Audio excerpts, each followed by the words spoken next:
Ele o avanele fio atu le pale mia la aulia mali e tōpula ta i vau Leilua Air Forces Schmidt. Ilana sa ilinga tonga fiti New Zealand. Ma awala eva e seilo na tōwhinga o ia o le pale mia wha awina o Samoa. E pe ona sao noa le tōwha whale whata nari o sangone manu ufau.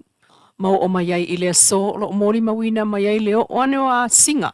A tai o malo i whafo e pe o New Zealand ma isala elu. Ai o le fia se lau o tangata nu u Samoa wololofia ne iai. Ina ua maua o lātou wāwanoa mai Amerika i mātū, mai se tete o Australia ma New Zealand e o lava i tangata Samoa malanga tu i Samoa.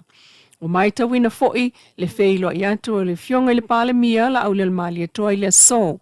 E peo na fuafuaina i le pale mia o le malo New Zealand Christopher Luxon mo le taimi mua talu on aveala au li mataita i o le malo Samoa. Ua o te feilo inga o le a fola i whala o ta i le vā whēaloa ai ona o le lua i taimi. E ui ina li potia sa le ai se longo na o ele malo New Zealand. Whaatatau le ulu whale atu o le taitai o le malo Samoa iau te roa. Ua mulia i wheiloa i le sunga i lau le mali e tua ma le pāle mio New Zealand. Ai sa ulua i lulu a au ma le minister vai fafo. Winston Peters i le aso sfuluiva o ke topa. So o ai ma le sui minister o le vai fafo le malo Israelu. Sharon Miriam Haskell hapas ile aso luas futolu o ke topa ile official consula o Samoa i mangele New Zealand. Matua i ai ele office Silio le official le pale mia anga fili Shem Leo le nusi pepa le observer ile faio fa amtalanga i the mele i tupu.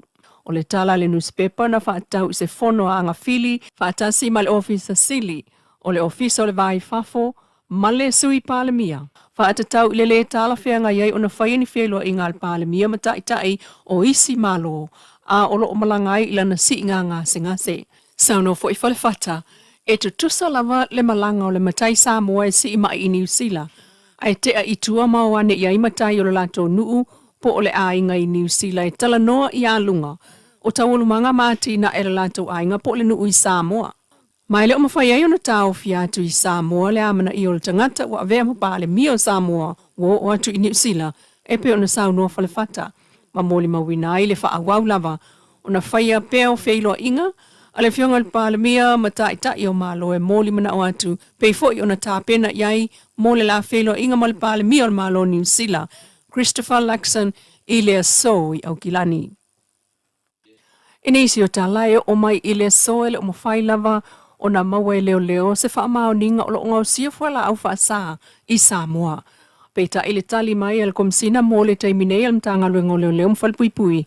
Le fionga afam sanga Samuelu le ata wo wha maunga e taunu uatu o iai. E le o iai sa tūlanga wha apea o ngau sia i Samoa fuela au wha saa. Intanga luenga i o leo. I lako wha maunga mga luenga wha kino i whala wha saa i le ngau sige. Ngosi apa peisi si olai isi so ngosi la fie si meu ngosi ele va faca de pura mako ai o fala passaringa i mako susu enga masania i ole mo mai ai i le pora zane me va le e mo no le wa ele va pela wi ni te ni ke o se kani va pe o kuila pe ai ole ma fu sa mo ko si no mo vai o mo ga kai no mo dia mai mo fa kana sa ku no ben kana lona le na sa fa vai fo fa mo o le dia sun le alo fa sa ina mo ki go ya fa sa fa fo ko ga mo Peta ai olem ta upu tau whala au fa sa ina le na ngia il fa msnonga polo iai el fa msino le ofisa le le toi fa fo ia tu le tupe na mawane le la tu fa inga le siliel tolu sfulu afetala mai o toi fa fo e pe na ia sau noa ai wa ia fo ile isi la sanga wa minoi ia leo ile taimi nei e pe na sau noa fa msanga e se me mal ora ma lo ko ki kilo ma ko te se la pio ma ko fa ki no na lo e kula fo o me ma sani ai se me mo ko e ano ko si da fa ne o manga sa ye mo e ani le ko na le to ki kilo e ko se sa fa ki no fo e na lo na e ese me sa mi se ma ko ya la fu se me sa pika mo fa mo e fa le ye na i mo si na lo no fa le sa i no fa fa sa le komsina le tu maul tanga luengo leo o fionga afam sanga A o sa ili tele ai e au mea le Facebook, le li ina ia avele ia tonga, tolu a fetala mai lima o le whanau. E pe ona li ipatia ma malanga mai malaua mai savai. O ane i vai tele ma whaavale ai e seli i talavo. Pe tai wa sa ili ei nei ma le mauti noa e leo leo le isi fo ia li i talavo. Na oso ma le ta inga i e te tele le whaafenga inga mai le atu vai maunga. O le ngau inga le na tupul vavea le solulu ananafi, e pe ona whaamatala le ave taxi. Na whafangu ia le atali ile ala ato e piki anea na mea mai luma o le fale o loa e le mamau ese. Ma whaapena lava e o atu o le ta inga i e tele lava ma le sipika. Mai a watu le li ile tu i luma o le maketi savalalo. E o atu i savalalo o yeise tasi o li i matalo sanga atu i aile ave taxi. E wa aiane si te mai titi lea maana i e tonga i fasi e seisi ai whaua na i e. Peitai, e Leilua le ave taxi. O le leo leo o le maketi na i e talanua i ai. Matalia ne fo i le leo leo o le lei. Ai mulmuliane longo tala le ave taxi i le suenga o i e tonga a le whaifi au. Ma wane le ata o le pasese na alu ave i le leo leo. O le atali i talavou tonu lava lea. O lo o mawalo na ata i le telefonia le leo leo. Mai ua sa ili ai nei le na fo inga oi i e tonga. Ma o moli mawina e sau mai se nuu lava o le atu vai maunga. O tātou tau fia le ngō le nuu. O le alea isela i se ne whaatanga mo se solo a taawale to e whaatino. E so tanga i solo a taawale sa mōni mawina i amionga le tau pulea.